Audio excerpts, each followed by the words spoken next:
More than I think number of hours, quality of जो आप पढ़ रहे हो वो ज़्यादा इंपॉर्टेंट होता है। यूपीएससी जैसी तैयारी में कई बार आप घर पर बैठकर नहीं कर सकते हो, थोड़ा एक्सपोजर चाहिए होता है। बहुत सारे इंजीनियर्स, बहुत सारे साइंस बैकग्राउंड के सब्जेक्ट के लोग हमेशा टॉपर्स रहे हैं यूपीएससी में।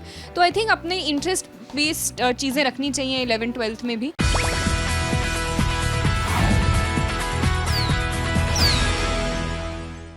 यूपीएससी जिसे करने का सपना हर किसी का होता है।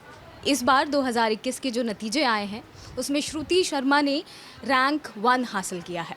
तो आज हमारे साथ मौजूद हैं, तो चलिए उनसे बात करते हैं। पहली बात तो श्रुति, बहुत ज़्यादा मुबारकबाद, आपने रैंक 1 हासिल किया। थैंक यू, शुक्रिया। तो सबसे ज़्यादा यही होता है कि जब भी हम यूपीएससी के बारे में बात करते हैं तो कई लोगों के मन में सवाल होता है, तो आपने क्या स्ट्रैटेजी अपनाई सबसे पहले तो इसके लिए? स्ट्रैटेजी आई थिंक काफ़ी इम्पॉर्टेंट पार्ट होता है इस पूरी जर्नी का।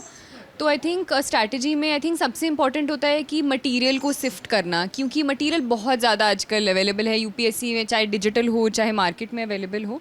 तो आई थिंक मैं एक तो बेसिक बुक्स पे काफ़ी स्टिक करती थी, एनसीईआरटीज़ को देखती थी, और उसके अलावा जो भी मटेरियल है मैं अपना जो सिलेबस है उसके अकॉर्डिंग चूज़ करती थी, और एक किसी स्पेसिफिक सोर्स, एक टॉपिक के लिए एक सोर्स को चूज़ करती थी, और उसके साथ साथ जो करंट अफेयर्स होते थे उसके खुद के नोट्स बनाती थी न्यूज़पेपर्स वगैरह को यूज़ करके। तो बाद में एक मेरे पास एक कंसोलिडेटेड मटीरियल होता था जिसको मैं रिवाइज़ कर सकती थी आराम से, और फिर बाद में प्रैक्टिस कर सकती थी। ये कहा जाता है श्रुति कि यूपीएससी क्लियर करने के लिए ना कम से कम 18 से 20 घंटे पढ़ना पड़ता है, तो क्या आपने भी यही फॉलो किया था? आई थिंक ये ह्यूमनली पॉसिबल नहीं है कि आप सस्टेन तरीके से आप 20 घंटे आप हर रोज़ पढ़ो। कई बार ऐसा होता था कि एग्ज़ाम से बहुत पास जब बहुत सारी आपका प्रेशर होता है और सिलेबस कंप्लीट करना होता है, तो वो कई बार घंटे काफ़ी एक्सटेंड हो जाते हैं, कई बार 18 घंटे भी हो जाते हैं, पर वो सस्टेन लेवल पर नहीं हो सकता।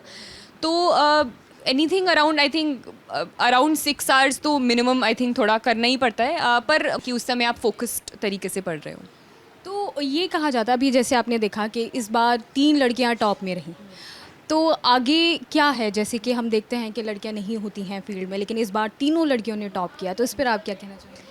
मैं बहुत खुश हूँ कि इस बार टॉप 3 लड़कियाँ हुई हैं, और आई थिंक रीज़न ये कई बार नहीं हो पाता है, और अभी तक हिस्टोरिकली बहुत सारे एरियाज़ में लड़कियाँ नहीं आ पाई हैं, इज़ बिकॉज़ वो बाहर निकलने का, घर से बाहर निकलने का, चीज़ें परस्यू करने का अपॉर्चुनिटी नहीं मिलती है, वो प्लेटफॉर्म नहीं मिलता है, सपोर्टिव एनवायरनमेंट नहीं मिलता है।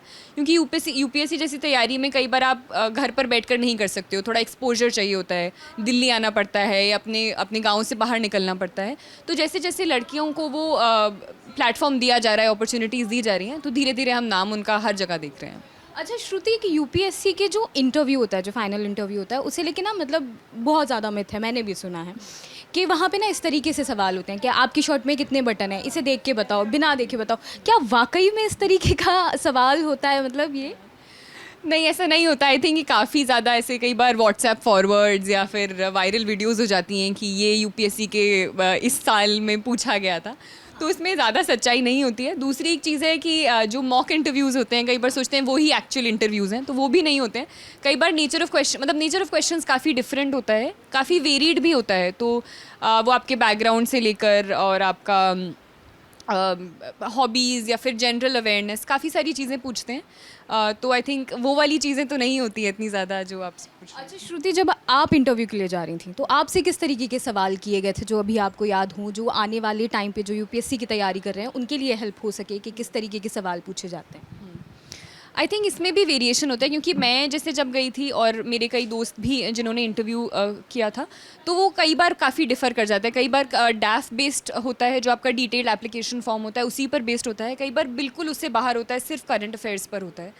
तो मेरा पर्सनली मैं थोड़ी नाखुश थी इंटरव्यू के बाद, क्योंकि मुझे लगा था कि थोड़ा और कॉन्वर्सेशनल अगर हो पाता, अगर ज़्यादा किसी ओपिनियन बेस्ड पर बात हो पाती तो शायद बेहतर होता। मेरा थोड़ा फैक्चुअल बेस्ड मुझे लगा था क्वेश्चन, जो हिस्ट्री पर काफ़ी फैक्चुअल क्वेश्चंस पूछे गए थे, तो मुझे हिस्ट्री के रिगार्डिंग एक तो जनरल कुछ क्वेश्चंस पूछे गए थे कि do you think history repeats itself, पूछा गया था चंपारण सत्याग्रह के बारे में, लिच्छवीज़ और मौर्याज़ के बारे में, फिर मुझे एक कंटिन्यूस वॉयज रिगार्डिंग कुछ क्वेश्चन पूछा गया था, वर्ल्ड वॉर, फिर लॉर्ड मेयो का असैसिनेशन, एक 1812 के वॉर के बारे में, तो काफ़ी फैक्चुअल क्वेश्चंस कुछ पूछे गए थे।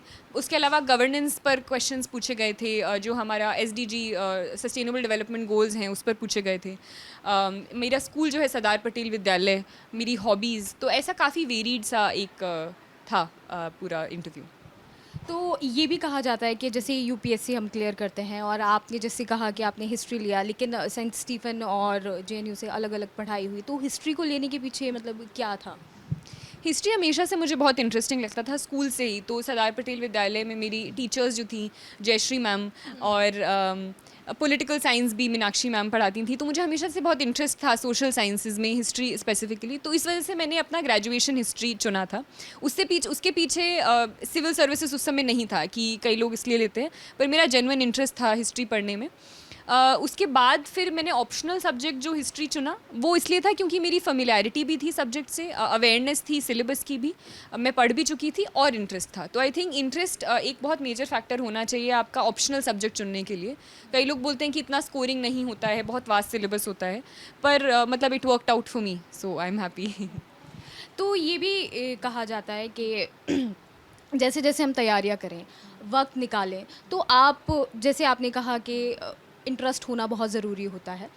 तो जो बच्चे अभी तैयारी कर रहे हैं, तो उन्हें किस तरीके के सब्जेक्ट चुनने चाहिए जो उनका हेल्प हो सके? लोग कहते हैं कि सोशल साइंसेज 11th-12th में कई बार हेल्प करती है, ह्यूमैनिटीज़ बैकग्राउंड आपको हेल्प करता है। वो बस इसलिए कहते हैं क्योंकि कई बार बहुत सारे सब्जेक्ट्स जो हम पढ़ते हैं जो सिलेबस में होते हैं, जनरल स्टडीज़ के सिलेबस में 1 2 3 पेपर्स में होते हैं, वो आपको 11th-12th की किताबें पढ़नी पड़ती हैं, चाहे वो जोग्राफ़ी हो, हिस्ट्री हो, पॉलिटिकल साइंस हो, तो ये वाली आपको किताबें पढ़नी पड़ती हैं। तो इसलिए बोलते हैं कि शायद हेल्प करता है आर्ट्स का सब्जेक्ट, पर ऐसा भी नहीं है। बहुत सारे इंजीनियर्स, बहुत सारे साइंस बैकग्राउंड के सब्जेक्ट के लोग हमेशा टॉपर्स रहे हैं यूपीएससी में। तो आई थिंक अपने इंटरेस्ट बेस्ड चीज़ें रखनी चाहिए 11th-12th में भी, और उसके आगे भी। लोग मैकेनिकल इंजीनियरिंग ऑप्शनल लेकर भी निकालते हैं और सोशियोलॉजी ऑप्शनल लेकर भी निकालते हैं। तो पर्सन टू पर्सन और इंटरेस्ट पर डिपेंड करता है। श्रुति, ये कहा जाता है कि जब भी हम यूपीएससी की तैयारी करते हैं तो हमारे पास बहुत सीमित साधन होते हैं और उन साधनों के बीच तैयारी करना ये बहुत मुश्किल हो जाता है। तो ऐसे कोई रास्ते या ऐसी कोई कोचिंग जिसे आप प्रेफर करना चाहें, जिससे उन बच्चों की हेल्प हो सके, उन्हें जल्दी से जल्दी वो साधन मिल सकें और उनकी हेल्प हो कि वो क्रैक कर सकें, तो ऐसा कुछ? हाँ, और मैं जेन्युइनली मानती हूँ कि कोचिंग एक तरह से, मतलब जिस तरह से कोचिंग सारी इंस्टीट्यूशंस हैं, उसकी नेसेसरीली इतनी ज़रूरत नहीं है। आप सीमित संसाधनों के साथ भी इफ़ेक्टिव गाइडेंस के साथ, तो गाइडेंस ज़्यादा इंपॉर्टेंट होती है, स्ट्रैटेजी ज़्यादा इंपॉर्टेंट होती है, रादर देन कोचिंग में जाना, और वो काफ़ी हैवी फीस आपको कई बार देनी पड़ती है। तो आई थिंक काफ़ी ऐसे इनिशिएटिव्स हैं। इनफैक्ट मैं खुद जामिया में रेजिडेंशियल कोचिंग एकेडमी में थी, जहाँ गवर्नमेंट फंडेड वो है, तो उसको एक एग्जामिनेशन क्रैक करने के बाद आप वहाँ पर माइनॉरिटीज़, विमेन के लिए और मुस्लिम स्टूडेंट्स के लिए वहाँ पर वो कोचिंग मिलती है। तो ऐसे और भी आई थिंक क्रॉप अप कर रहे हैं अलग अलग जगह, तो ऐसे ऑप्शंस भी एक्सप्लोर करने को मिल सकते हैं। आपने यूपीएससी के लिए किस स्ट्रैटेजी को अपनाया था कि मतलब आपने सेकंड अटेम्प्ट में इसे क्लियर किया? आई थिंक मेरा स्ट्रैटेजी वही था जो बेसिक लोगों का होता है कि लिमिटेड सोर्सेज रखिए, नोट्स मैं खुद के बनाती थी, और answer writing practice. I think क्योंकि मेरे अभी मैंने मार्क्स जब देखे हैं तो मेंस में अच्छे मार्क्स आए हैं मेरे मेंस में, तो आई थिंक उसके पीछे आंसर राइटिंग मेरा काफ़ी इंपॉर्टेंट था कि मैं आंसर्स लिखती थी। और सिर्फ टेस्ट सीरीज़ नहीं, टेस्ट सीरीज़ ने भी मुझे काफ़ी हेल्प किया। मैं और हमारी ग्रुप एक सेशन मतलब करते थे, आंसर राइटिंग सेक्शन, जिसमें हम 5 क्वेश्चन जैसे करें, तो वो प्रीवियस ईयर क्वेश्चंस कई बार लिख लेते थे, कई बार जो बाकी टेस्ट सीरीज़ के क्वेश्चंस हैं वो लिख लेते थे, और उसके बाद एक मॉडल आंसर बनाते थे जो कि इसको कैसे बेहतर किया जा सकता है, क्या इंट्रोडक्शन में होना चाहिए, क्या एंड में होना चाहिए। कुछ एग्जाम्पल, जैसे GS4 में कई बार एथिक्स में एग्जाम्पल्स से अच्छे मार्क्स आते हैं, तो वो एग्जाम्पल्स का एक कलेक्शन बनाना, ऐसे के लिए कुछ कोट्स का कलेक्शन बनाना। तो हर पेपर के लिए एक specific strategy, previous year papers और ऑप्शन और सिलेबस को ध्यान में रखते हुए।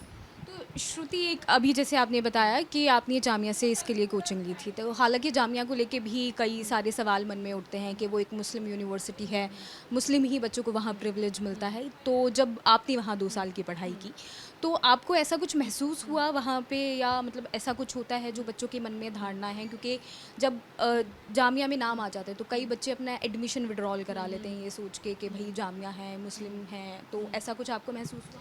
नहीं, आई डोंट थिंक ऐसा आप प्री कंसीव नोशन किसी भी यूनिवर्सिटी के लिए अपनाना चाहिए। और मेरा बहुत ही पॉजिटिव एक्सपीरियंस रहा है इवन RCA, क्योंकि मेरा एसोसिएशन रेजिडेंशियल कोचिंग एकेडमी के साथ था और ये माइनॉरिटीज़ और विमेन स्टूडेंट्स से डील करते हैं। तो माइनॉरिटीज़ में मुस्लिम स्टूडेंट्स के साथ साथ जैन, बुद्धिस्ट, बाकी जितनी भी माइनॉरिटीज़ हैं, रिलीजियस माइनॉरिटीज़ हैं, उनको किया है, और विमेन स्टूडेंट्स भी थी। तो आई थिंक मैंने पर्सनली ऐसा कुछ भी फेस नहीं किया।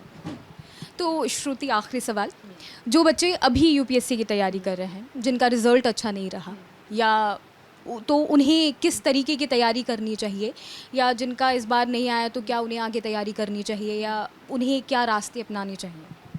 आई थिंक ये क्वेश्चन हर कोई खुद ही आंसर कर सकता है कि तैयारी कंटिन्यू करनी चाहिए या नहीं करनी चाहिए। पर अगर जेन्युइनली तैयारी कंटिन्यू करनी है तो ऐसा नहीं है कि हार्ड वर्क में लोगों की कमी रहती है। लोग बहुत हार्ड वर्क करते हैं और मैं लोगों को जानती हूँ, पर स्टिल वो सक्सेस कई बार नहीं मिल पाती है। तो वो एक कई बार वो सेल्फ वर्थ का भी कई बार इशू हो जाता है, मेंटल हेल्थ इश्यूज हो जाते हैं। तो इस कॉन्टेक्स्ट में एक सपोर्टिव एनवायरनमेंट आई थिंक की भी काफ़ी ज़रूरत है। और रादर देन हताश होने से मुझे लगता है कि अगर प्रॉब्लम एरियाज़ हम आइडेंटिफाई कर पाएँ, कई बार जैसे मुझे प्रीवियस ईयर आंसर राइटिंग में मैं अगर कहूँ तो प्रीवियस ईयर जो टॉपर्स थे उनकी जो पर्सनली मुझे अच्छे लगते थे, मैं उनकी आंसर कॉपीज़ देखती थी कि शायद इनमें क्या अच्छा है जो मैं अपना सकती हूँ। तो हर किसी का नहीं, जो आपको अच्छा लगे वो आपको खुद चेरी पिक करना है, but how to work on yourself, I think आप उस पर काम कर सकते हो। और अगर आपके अटैम्प्ट ख़त्म हो गए हैं, आपको लगता है कि कुछ और आपकी कॉलिंग है, तो आई थिंक वो भी एक बहुत ही वैलिड एक ऑप्शन होता है। ज़रूरी नहीं है कि आप सिर्फ इसी में लगे रहें। There are many things I think apart from UPSC also जहाँ आप कंट्रीब्यूट कर सकते हैं नेशन के लिए। Thank you Shruti, Lallantop के रंगरूट से बात करने के लिए। Thank you so much.